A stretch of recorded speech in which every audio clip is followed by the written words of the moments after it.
Welcome to another Q&A session for the best club in history, Real Madrid, hosted by Gael Manny.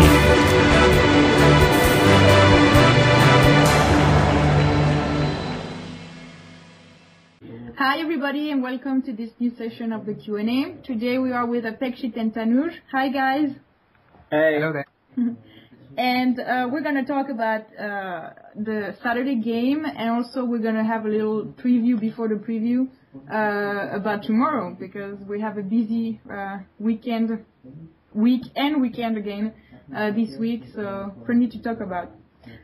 First of all, I would like to ask you guys about the lineup that Mourinho used against Racing. Because I was surprised that Ramos was used as a right back again after so many matches where he was the center back, and especially I was wondering why he didn't, call Albiol, for instance. So I wanted to know your feeling about that. Tanuj, are you going first? All right. I would say that it was the right decision in my opinion of going with Ramos to the right and having Varane and Pepe in the center. Albiol not being used completely, not on the starting level or on the bench either. I'm not a huge fan of Albiol because he's slow in getting back, and he's not the best defender that there is. Right now, I think he's being used only as a backup option if we lose defenders or don't have an option like we did this time around. So I think that's the only reason he's still part of the club. And Ramos did a good job at right back, and Varane and Pepe were solid in the center, so it all turned out really well. Okay. Well, I don't know why Ramos played as right back, because normally we get to see him playing as a centre back. So I'm not quite sure what was running through the mind of Mourinho, but we did not concede, so I thought we did pretty well. And I'm also not a very big fan of Raul Albiol, because I think he's quite slow, and defenders, they need to have a little bit of space, so that they can get back and chase the strikers. So I would just like to say that the formation was again changed, but then we did well and won the game, and the best part was we did not concede a goal. So I thought that was the best part. Clean sheet finally, yay! Yeah, second clean sheet at home in the league. Okay. Is that good or is that bad? I mean, really, really bad. Given okay. I think we've had 9 away clean sheets and 2 home clean sheets. So that is just messed up. Yeah, it's really weird. Yeah, I think home should be our fortress. We shouldn't concede goals, but we concede a lot of goals, especially from set plays. So it was a great change to see a clean sheet after a really, really, really long time. Okay, so I was wondering, you think that the Ramos being back at right back was a temporary thing because Arbeloa couldn't play, or you think it was just again temporary because Mourinho was giving a chance to Varane, or you think it's something that we could see on a more frequent basis now? Well, I think it was temporary because Mourinho, he keeps shuffling the starting lineup and he also makes the players play in a different position. So I think it's quite temporary, and tomorrow night I don't think we're going to start with the same formation. Okay. Yeah, I agree with what Apekshit said. It was temporary as well, and Ramos will move into the center tomorrow. That's what I think. Right. And Arbeloa will be on the right, and depending on Lars and Altitop's availability, they can fill in when they are fit again. Okay. All right. So we got to see some more of Alonso and Granero together. Tanuj, that was you, right? Last time you said that the kind of pairing you'd like to see more often, right? Yeah. Yeah. So how did you like it? Like I said last week, I would just like to see more of this combination, and happy to see that it happened. And later on, Khedira came on as well. Yeah. So, and Granero's performance was fantastic again, and it was acknowledged by the Bernabeu as well, as when he was replaced, there were chants of Granero going around. So, a fantastic thing to see for a Cantera player to be acknowledged at the Bernabeu. Yeah. I thought the duets worked well, especially Messi and Kaká, and Granero also, played well. So I think it worked well for us. Okay, I was gonna ask you exactly about Özil and Kaká. So yeah. Okay, worked well. Good. So now I want to be the devil's advocate. I like to do that. But do you think that we played well, or Santander was just an easy team to play, especially after the eviction that they suffered? I think Racing did not go into it with a positive mind frame to begin with, and later on with the red card that they got, an unfair one at that, things just got really difficult for them. So they were going on. Their idea was to go on a counter attack mode, Yeah. rather than trying to attack more often. So it did not work out for them at all. Okay, I thought it was a bit of both. We did play well, but then again, Racing, they are struggling in the relegation zone. They are in trouble this season, and I thought that their ball retention was especially poor. They were not able to retain the ball for like a really long time, which you should do. You should gel along together and try and retain the ball. So I thought we did play well, but then Racing also is not a good team. I would say, especially this season, which is precisely why they're struggling. Okay. All right. Yeah, because I noticed, for instance, that Marcelo was going forward a lot, and I think that in other occasions, it could have been maybe a problem, or he wouldn't have done it because he would have had to defend more, and he was all over the place. I thought last night, not last night, 2 nights ago, he was always going forward and giving a lot of balls to the attacking midfield and the strikers. So that was a sign, right? Even Varane, for example, wasn't made to work that much. Yeah. There was only probably one instance where Pepe had to run back to cover up a player, and I think that was the only instance where Racing got a little ahead of a defender. Yeah. That was it as far as Racing's attack were concerned. Yeah, I saw that one. I think we're thinking of the same instance. And Pepe did actually good. He ran really fast and he covered. Yeah. Used his physical strength to the best and passed it to Ramos, who had made up some ground as well. Yeah. So was good defensive cover by the end of it. Okay, Apekshit, anything you want to add on that?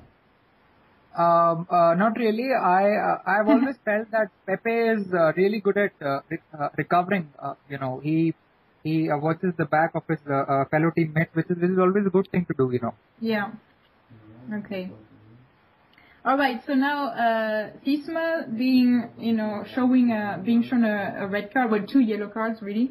My question was, do you think it was deserved? And then we can elaborate a little more, because last week we talked about this kind of habit, right? Tanuj, you were saying that was it on Sky? They were saying that it was a habit or rule, a Spanish rule, to show yellow cards for that. So again, we saw an example of it 2 nights ago. I'm sorry, I keep saying last night because I watched the second half of the game. I have to admit, I couldn't watch the game live, and so I watched the first half very late on Saturday night and the second half on Sunday morning. So it's very fresh for me. Yeah, okay, so was it deserved or not? We've already started to talk a bit about it. But. Like I said, it was the first yellow card was deserved because Sisma actually jumped and stopped the ball from being carried on to Ozil's path, who could have gone on for a counter attack. Mm-hmm. So that was a deserved one. But the second one, in my opinion, wasn't a fair yellow card. It was not the same case as last week, because last week it was the second yellow card was because it was a handball inside the area. Yeah. So that is why probably that is what the rules apparently as the Sky commentator suggested. So but this second yellow card was unfair because the Sisma tried to block the cross from I think it was Ronaldo's cross, and he couldn't get out of the way. He tried to get his hand out of the picture, but it's very difficult when you're doing at that pace. So it was unfair in my opinion. Yeah, that's like what Apexit said last week, hand to ball or ball to hand, right? Yeah, yes. It was the same situation, but the point is that you can't do that really easily when you're trying to block a cross, when you're going at that speed. So it's just, it's not understandable to get a second yellow card for that. I thought it was really harsh. It was very, very harsh on them because they were down 1-0 and then they went down to 10 men. And it's the same story again, the referee spoiling the game. The most important thing is a referee should actually look at the position of the hand. If the hand is outstretched and if the player is trying to block the ball with his outstretched hand, I'm stressing on the word outstretched, only then can he be booked, But then if it's really close to his body and if he has no time to react, then I don't think he should be booked at all. Mm-hmm. And the ref seriously made a big mistake. They went down to 10 men and then went on to concede 3 more goals. So I thought it was really, really harsh. Okay. Especially since apparently Cristiano had a similar problem, I'd say. Nobody saw it, not even Racing's players saw anything, so nobody asked the ref, nobody complained, but there were some replays of Cristiano touching the ball with his hand also, so I don't know if you saw that. I'm not sure what incident you're talking about as well. I'm sorry, what? I'm not sure what incident you're talking about as well. Well, I'm not sure either because I saw it in the replays only. Like they didn't show it in the when it happened live. I didn't see it. But then there were some replays during the game, during halftime and everything, and that's when they showed it and they were like, how fair is this? If you're gonna call it on Sisma, then you should call this one too. But I guess but they were saying nobody saw it, not even the players from Racing, so nobody complained. It just went. Yeah, I think the cameraman did not do a good job, which is why we all missed it. Okay, where was I now? I don't remember. Oh yeah, I think one thing I read was that Real Madrid was the second team to trigger the most, red cards among their opponents. So it's kind of a scary thought, when you play against Madrid. Yeah, adding more fuel to the fire of the decisions going our way. Yeah. Abhishek, you still here, right? Yes, I'm here. Okay. Right. All right. Okay, so let's, go back to the defense, because I think you can imagine how happy I was when I saw the lineup. I was like, yeah, Rafael is playing, yuppie. And how did he do? I don't know, because I'm super biased when it comes to him. So what did you think? I thought he played well. He was good, and I think he deserves more playing time under his belt. Okay. I agree. He played really well. He and Pepe had a good understanding, where if Pepe moved forward, then Varane stood back and was the last defender, and if Varane made a way forward, then Pepe was the one who covered up for him. So, although one thing that I would like Varane to say is make more passes forward and move a little forward than what he does right now. But you would also forgive him for not moving all that forward, because he's playing with a senior player like Pepe, and at 18 and still learning with a big club, you would be a little hesitant, let's say, to do that right now. So, okay, so you're saying that maybe he steps back a little too much. You would like him to take more initiative. That's what you mean? Yeah, agree. Exactly. It would be good for his career and future as well if he takes the initiative of moving a little forward and doing what Pepe does as well, and because he's really, really capable of doing that. Okay.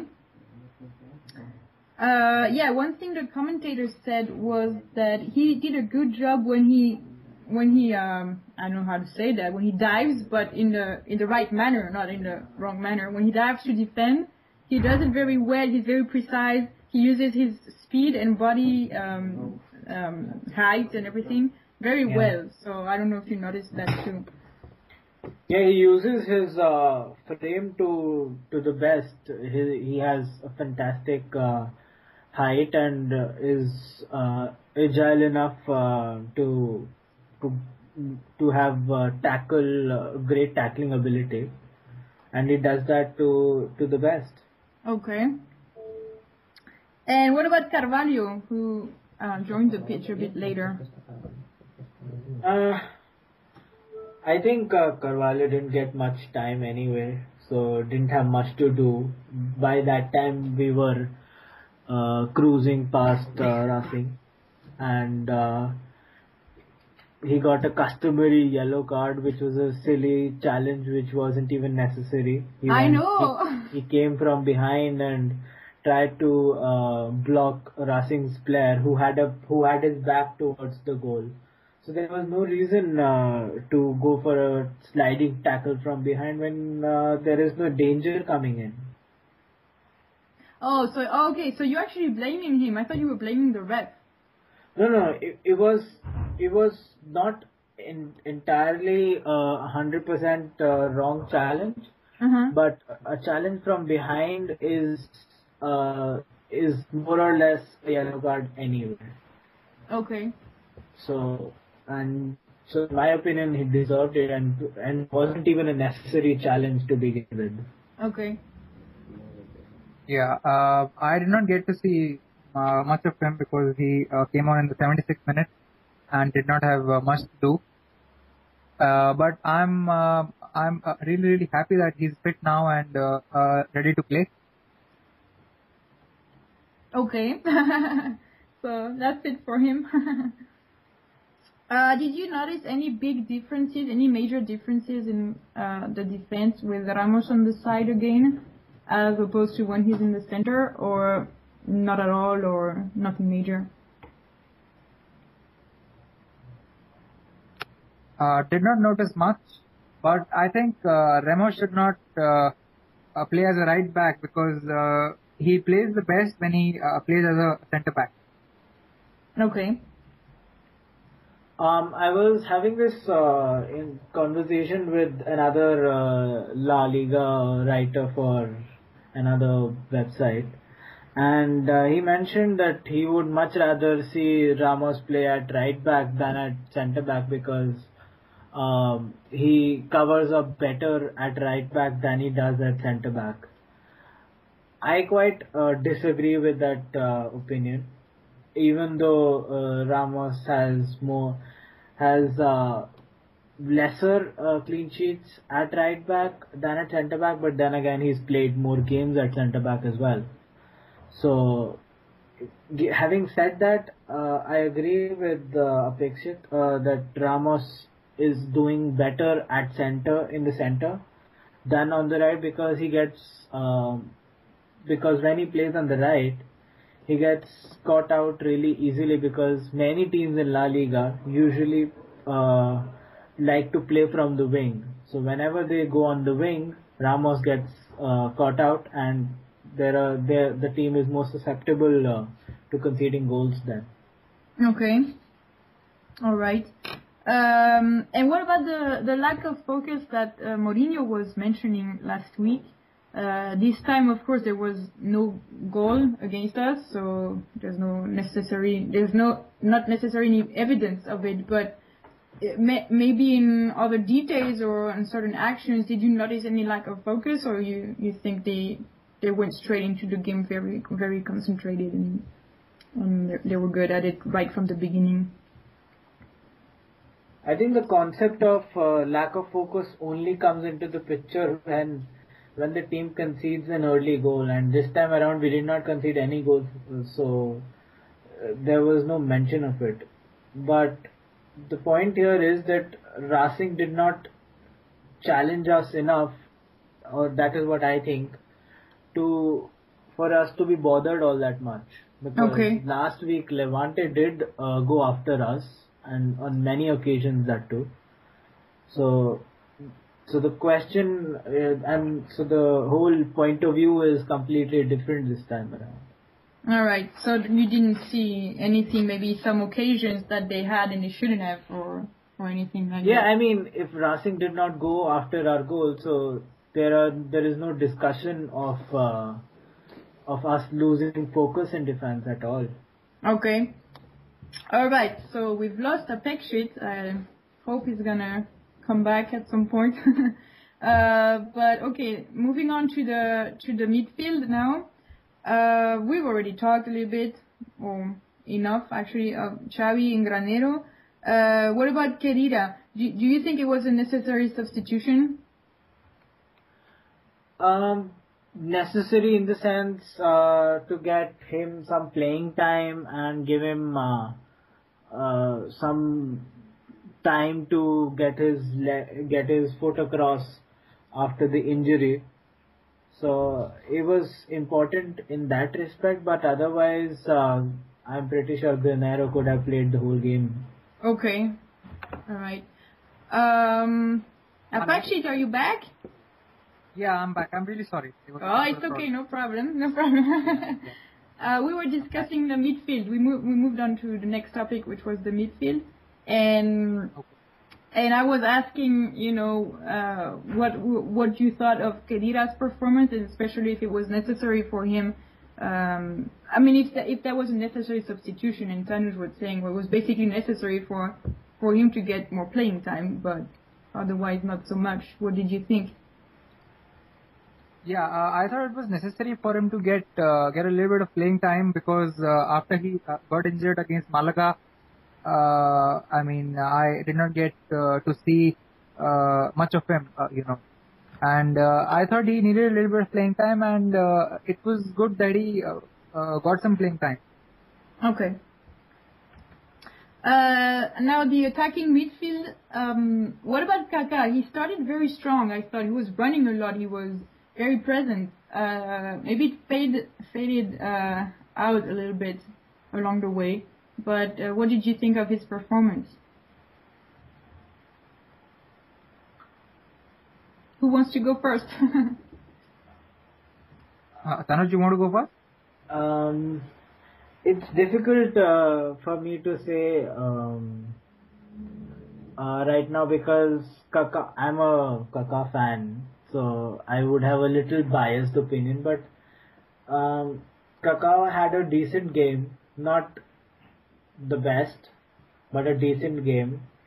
He was influential in patches, not very consistent performance. Mm-hmm. So he was decent against Racing, but if he played with that form against a better team in Europe, for example, then he won't have that much room and space which he enjoyed on Saturday night. Okay. So he needs to really step up his game in terms of whatever pace he has left now, and also find more killer passes if he can with his limited movement, if you will. Okay. Yeah, I think the same. I think the very same. I remember watching him when he used to play for Milan. I mean, he was just absolutely amazing. He's had problems with his knee, and he has never been. He can play so much better, but he's yet to find his form, I think. And once he finds it, I'm sure he's going to play so much better because he's more than capable of performing really well, on a consistent basis, which is really really important. So I think he should train hard and find his form again so that we get to see the same old Kaka back. So you both think it's an issue of form? It's not an issue. Yeah, Tanuj, please go ahead. It's not an issue of form, but more due to his physical aspect. I mean, it is probably unfair to compare a player of now with a player of 5-6 years back, having been through various injuries in that time period. And even if a player hasn't been through that many injuries, a player changes with 5-6 years passing by. So probably comparing is not the best thing to do when it comes to Kaka, but you would expect a little more when you have paid that much money for a player. Okay. Atakshi? Not a little more, but a whole lot more because he won the FIFA Player of the Year and we shelled out a lot of money as Tanuj rightly said. So I think he's still capable of finding the same form again. I don't see a reason why he cannot do it. He has had problems with his knee, but I think now it's all fine. Especially when you see him run, I think he has not lost his pace.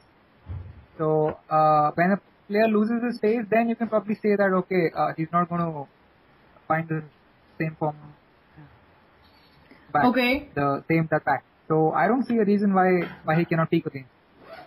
Well, there's one thing that Javi said when we were watching the game. He said that one thing maybe was that in Milan, Milan was really dependent on Kaká, which is not the case of Madrid. So it's harder for him to shine here than it was there. I don't know if you agree with that statement. I quite disagree that he had that Milan of that side were completely dependent on him. But he was a very key player, but it wasn't that he was the only player which carried the team forward. And as far as what Apekshit said is concerned, he was the player of the year many years back. And as I just said that he has been through injuries, and even if a player doesn't go through injuries, you would expect a player to wear out with years. And that is probably what has happened with Kaká. He is not the fastest anymore. Okay. He cannot go past defenders with ease and dribble past players with ease as he used to. So you have to probably understand how he is as a player right now than compare with what he was a player 5 years back. All right. Apekshit, anything you want to answer to that? I disagree a little because I still think that he has a lot of pace. He can still go past people like he used to do earlier. But then I don't think he's mentally ready to do it. So I think when he's in the right frame of mind and when his body also supports him, then probably he'll play much better than what he's playing currently. Okay.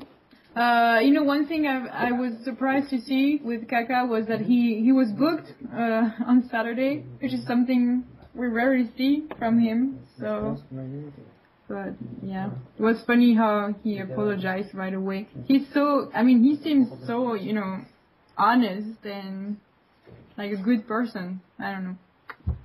On Kaká's topic, he was left out of Brazil's squad for friendly against Bosnia as well. Marcelo has been named in the squad though. Wow. So, what do you make of it?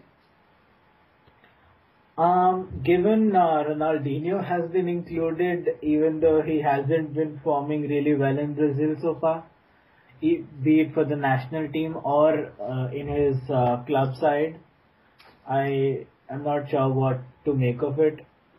But being is just a friendly, so I probably won't look too much into it. Okay. Ronaldinho is not performing well for Flamengo, you mean?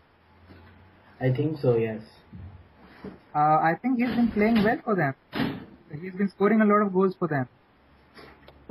From what I read, it just said he hasn't been having the best of forms, and the only reason he's being included in the squad is because the coach thinks he's a project and they can't lose on him right now.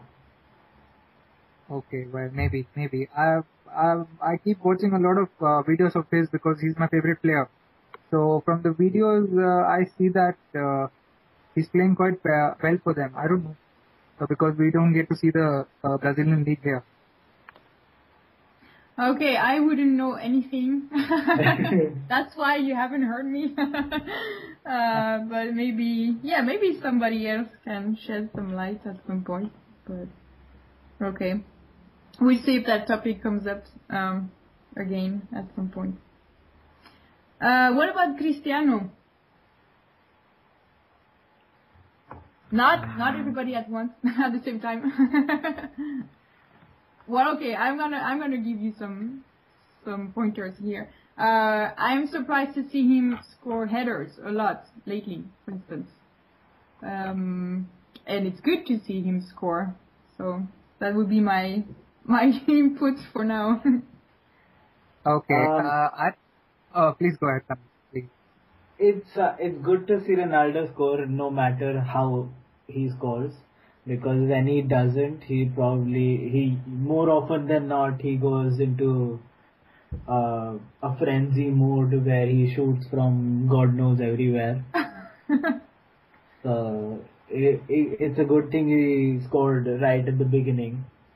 So and when I was watching the game, I'm not sure which commentary, which channel it was, but they mentioned that Cristiano has developed over the years, over the past 2 seasons, that is, as the side now has him as a goal scorer and also as an assist maker. So. Yeah. He provides assists, he helps out the team as well. So that is the improvement Ronaldo has made in the past 2 years. So that's a good thing. Yeah, I thought Ronaldo was decent. He scored in the 6th minute, also scored the first goal of the game. And I'm really not surprised to see him score from headers, because he used to do it on a regular basis when he was playing for Manchester United, and he's got an amazing leap, which actually facilitates him a lot. So I don't think it was a surprise actually, and I would say he played a decent game. Okay, all right. What about Di Maria? Oh, I was so happy to see him back, and then to see him score, and then I was not happy at all to see him injured. So I don't know, it was kind of bittersweet. But one thing I was wondering, since it was his comeback, and we had discussed that last week, was how you found his performance, and if it hadn't been for the goal, because obviously with the goal it makes everything shine, would you still think it was a good performance for his comeback? I thought Di Maria was good, and had he not scored that goal also, I probably would have said the same. But that goal was certainly special. Yeah. And I don't think two keepers also would have saved that, because it was so precisely struck. And I think it wasn't a serious injury, so I think he should be back soon. That's what I hope, at least. It was a belter of a goal, just absolutely amazingly Di Maria-esque goal, if I can just use way too many words. Left-footed shot right in the corner, no chance the goalkeeper could save it. Besides that, he tried to provide assists on 2 occasions and played the ball a little over the top. So that was probably the most attacking way he played in the game, and a bit of a worry to see him going off with the stretcher being called. He looked fine by the end of it, but not included in the squad for the Champions League tomorrow is a little bit of a worry.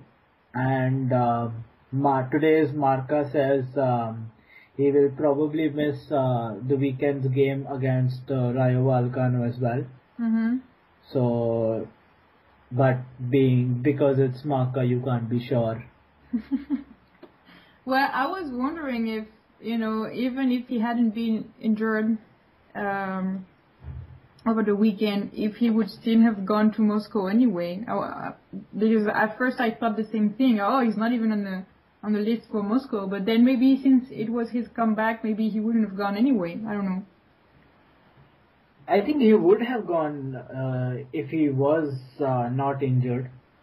Maybe not featured, given its cold conditions, and if he picked up a knock there, then it would have been a more difficult to recover from it. So he would have been part of the squad if he was fit. Playing or no playing is a different thing, and a very tricky thing under Mourinho to say. Oh well, I think a player should always travel with the squad.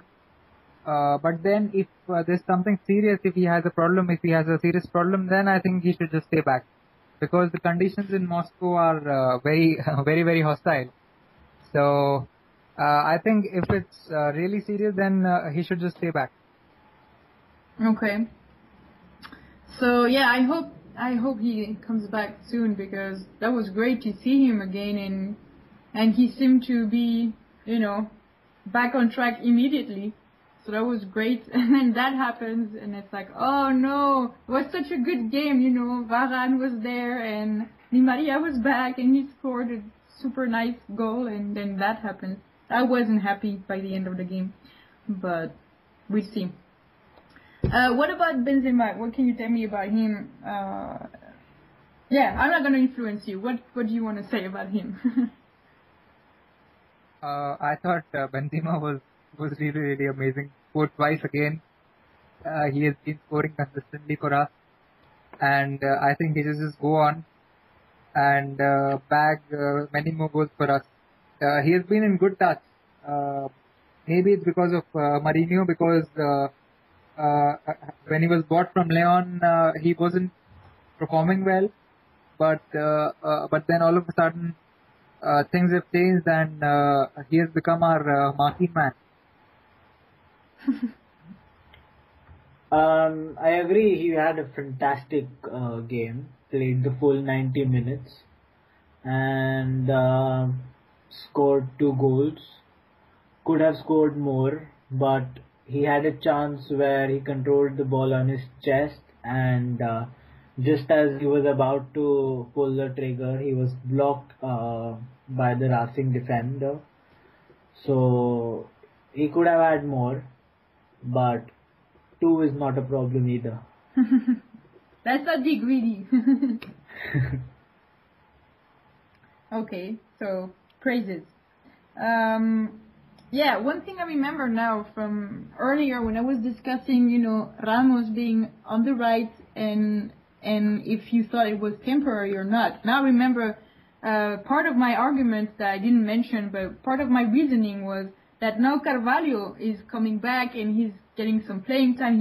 It wasn't a lot, of course, but Pepe was subbed. So I was thinking, is there any chance that actually Mourinho is slowly, putting Ramos back on the right so that Carvalho gets his spot back in the center? Oh, well, maybe because Carvalho is a favorite of Mourinho. We all know that. They're both Portuguese. Carvalho played for him at Chelsea also, and then now he wanted him at Madrid, and he signed for Madrid. Maybe that's the case, and I'm not quite sure whether that's the right decision. Only time can tell that. So we'll have to just wait and watch if that happens. Okay. Yeah, with the Carvalho back, I would not want to see more of Carvalho than of, let's say, Varane in the center. I would really like to see more of Varane than of Carvalho. The only reason being Carvalho is slower, even though a better tackler, probably a better defender as well. But it's just Varane this way would get more playing time, would learn more, and he has in him to become a world-class defender, and can do so under Mourinho, and I think he will. So I would rather have the combination of Pepe and Varane, or Ramos and Varane in the center than Carvalho. Okay. All right. About the subs, I think we've basically covered 2 of them pretty much. But what about Di Maria and Özil? Because we're always saying, that Özil is not the type of player who can handle 90 minutes, but he's proven us wrong lately, totally wrong.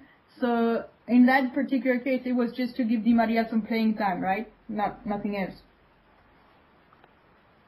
Yeah, I think so, and I also think that Mourinho had the CSK game in the back of his mind.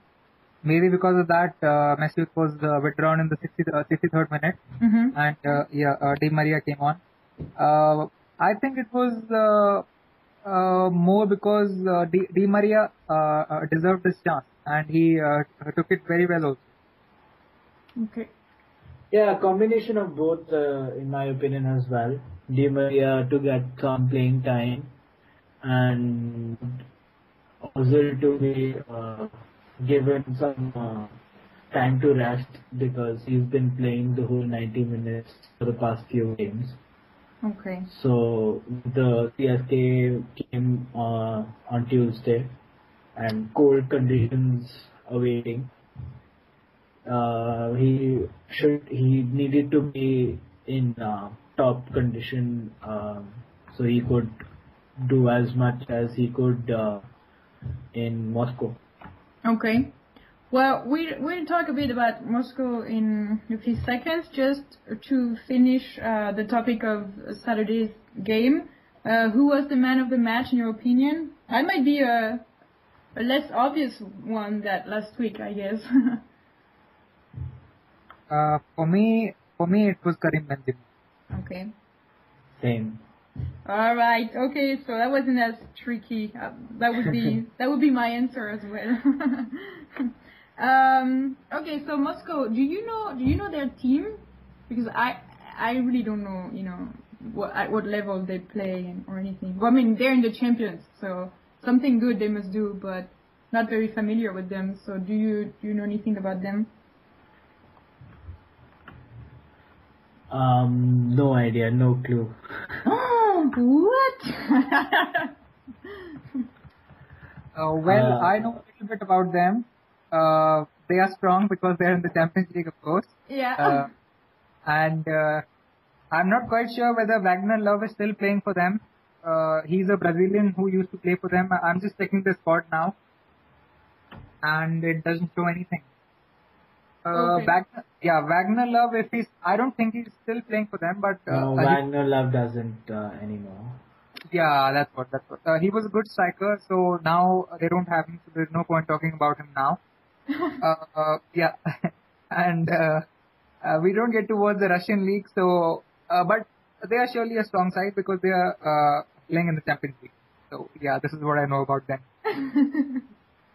Okay. What about the conditions? I was wondering, to what extent can the temperature and the artificial grass be a problem for us? Well, these two can be really big problems. And the most important thing is to warm up properly. The players, they should make sure that they're warmed up properly. If they don't warm up properly, I think we'll be forced into substituting players. Because if you don't warm up properly, you have a great chance. You have a big enough chance of getting hurt. So you need to warm up properly, especially when the conditions are cold. Okay. So yeah, and it is also necessary for us to go out there and score at least a couple of goals so that the return leg we can play our game.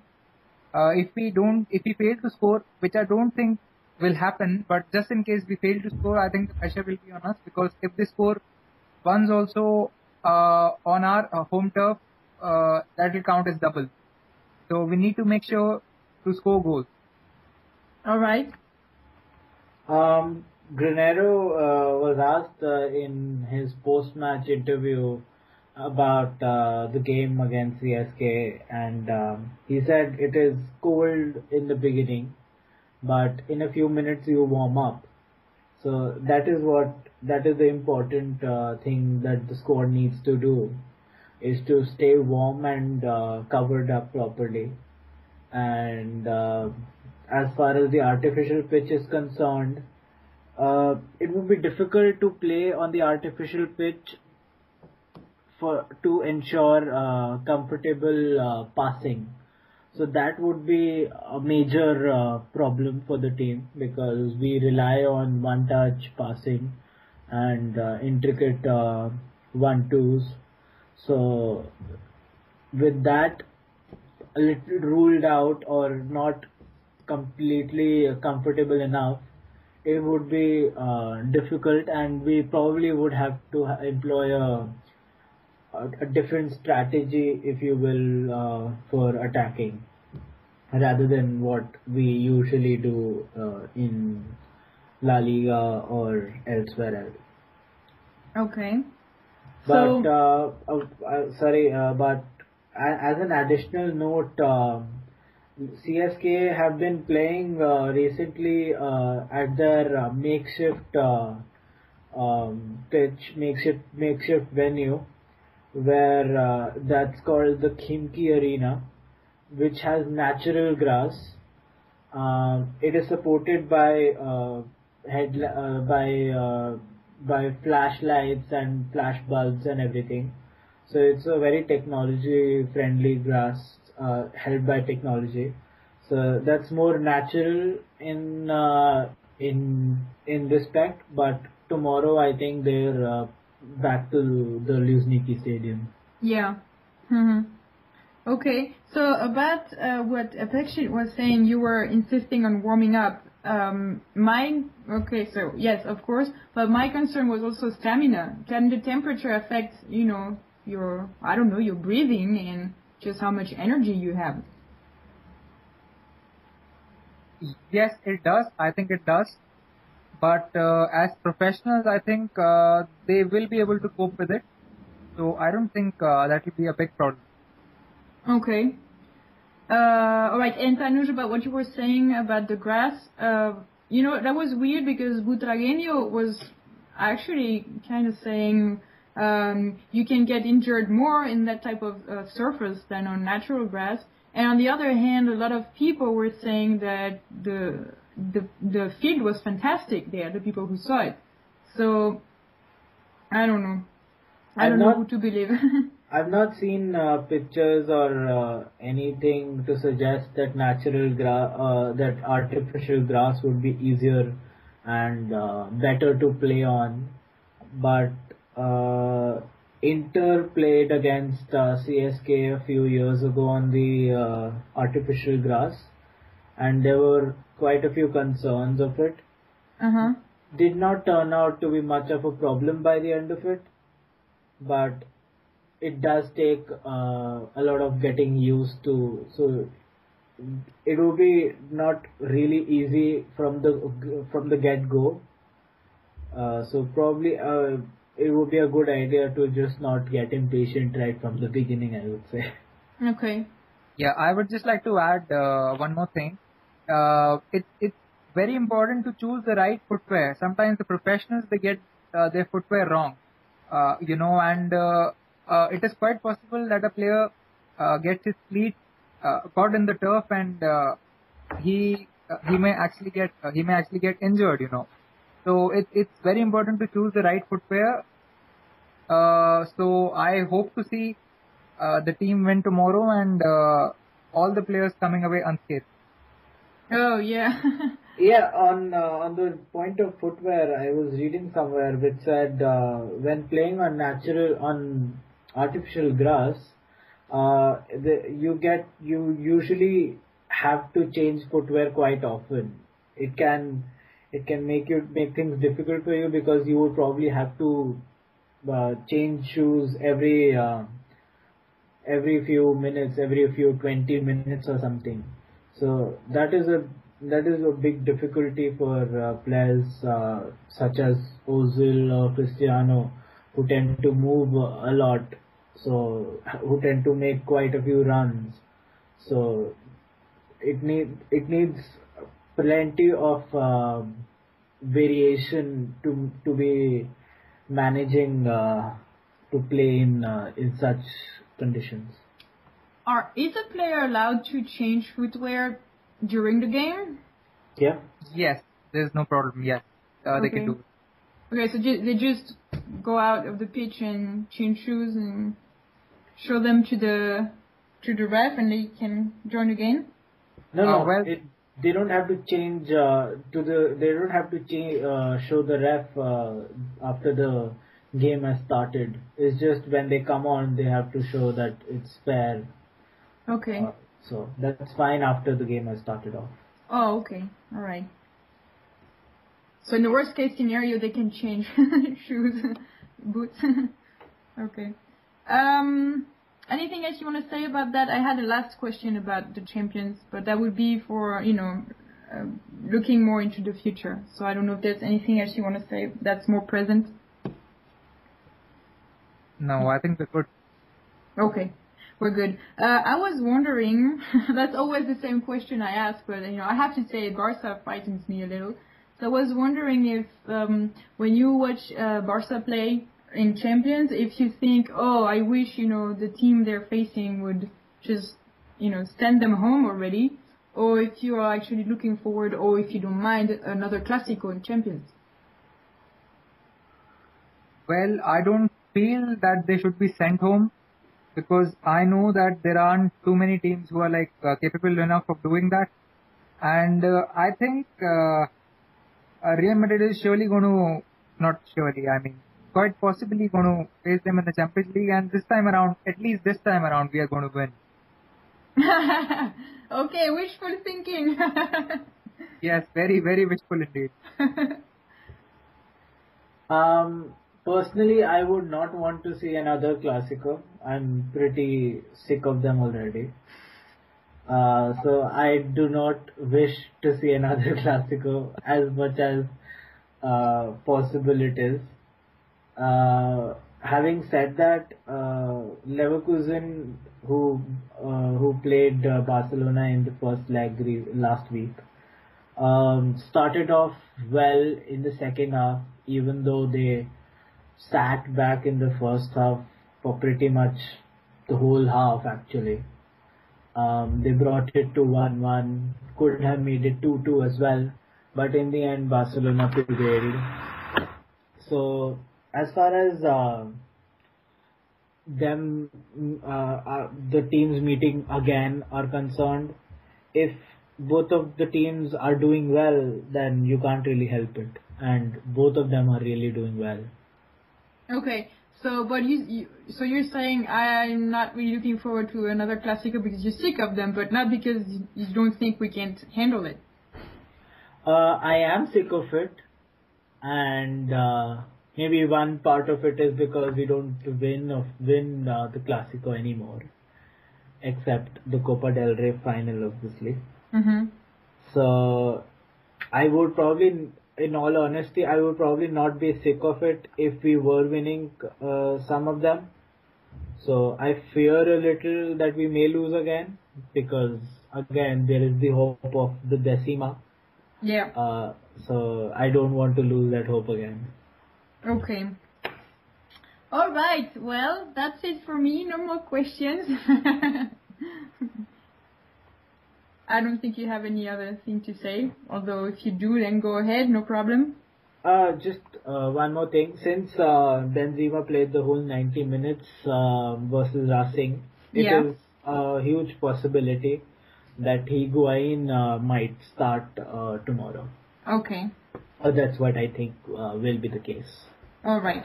So we'll see that tomorrow. See what happens. All right. Well, thank you very much, guys. As usual, you're always there.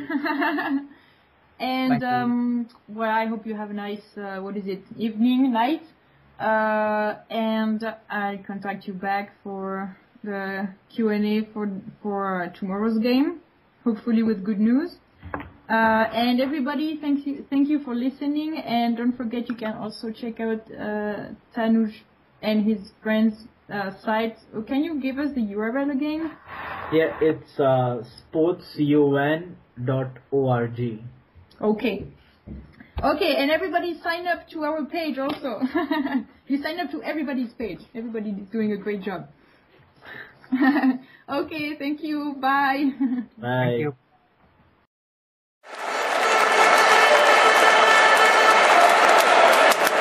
This was a Madridismo.org production.